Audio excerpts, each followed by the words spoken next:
Hello बच्चों, कैसे हैं आप लोग। आज फिर मैं आप लोग को बता रहा अध्याय 5 का 4 नंबर से।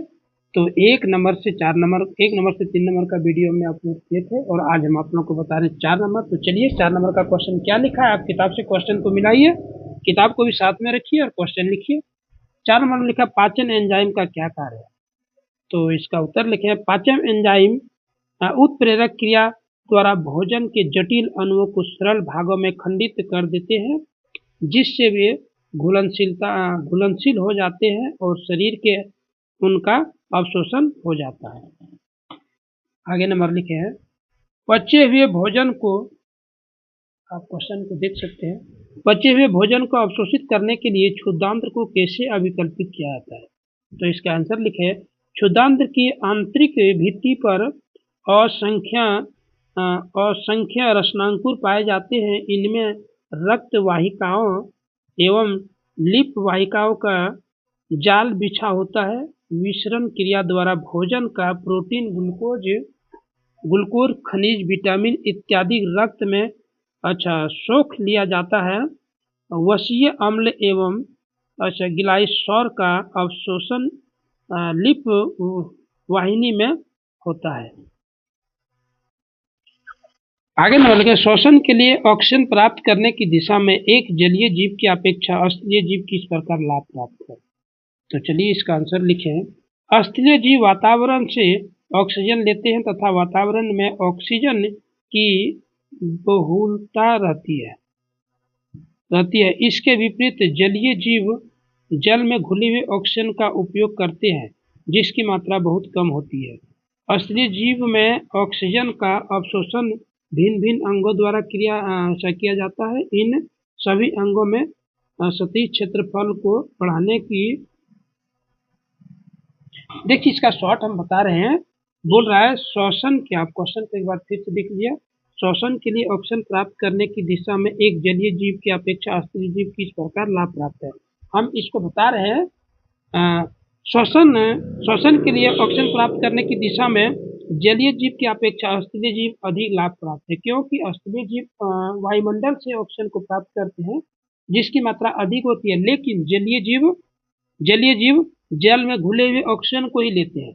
ठीक है, जल में घुले हुए ऑक्सीजन को ही लेते हैं, जिसकी मात्रा कम होती है। इसलिए जलीय जीव की अपेक्षा स्थलीय जीव अधिक लाभ प्राप्त है।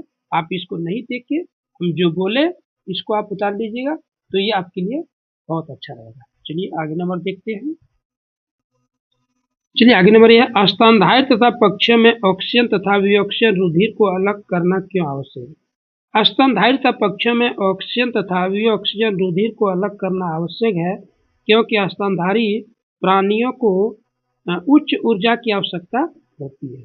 आगे नंबर क्वेश्चन लिखा है उच्च संगठित पादप में वहन तंत्र के घटक क्या है। तो चलिए इसको देखें। तो इसका आंसर लिखें उच्च संगठित पादप में वहन तंत्र के 2 घटक है।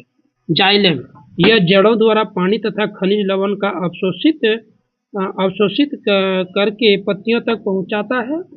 और फ्लोएम, यह पत्तियों में तैयार भोजन को पौधे के अन्य भागों तक पहुंचाते हैं। पादप में जल और खनिज लवण का वहन कैसे होता है। पादप में जल और खनिज लवण का वहन जाइलम द्वारा होता है। यह जाइलम पौधे के अंदर पाया जाता है, जो परिवहन में सहायक करता है। आगे नंबर है पादप में भोजन का हस्तांतरण कैसे होता है।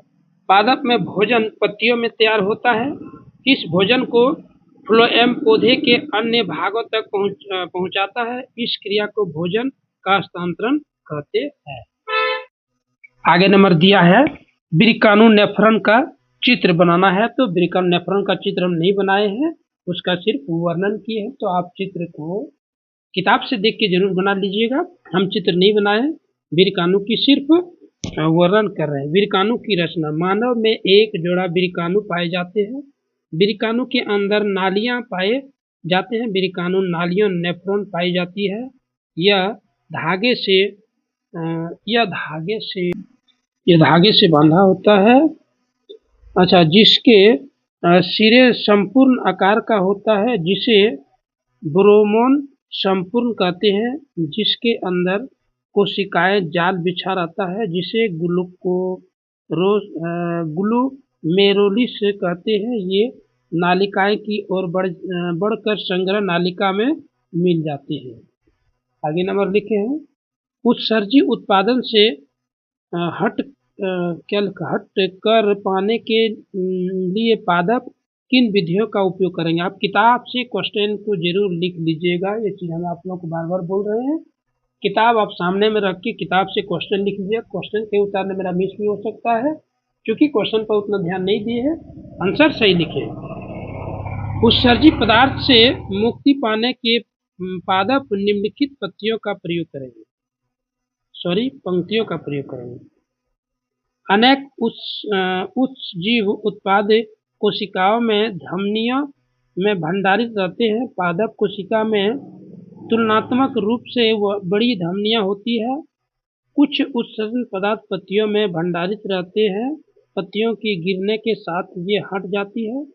कुछ उत्सर्जन उत्पाद जैसे रेजना या गर्म छाल में भंडारित रहते हैं, छाल की उतारने के बाद यह हट जाते हैं। पादप के उत्सर्जक पदार्थों का उत्सर्जन जड़ों के द्वारा मृदा में भी पाई जाती है। आगे लिखा है, मूत्र बनने की मात्रा का नियम किस प्रकार होता है। तो चलिए, मूत्र बनने की मात्रा का नियम नेफ्रॉन द्वारा होता है। इसमें अधिक जल की मात्रा होने पर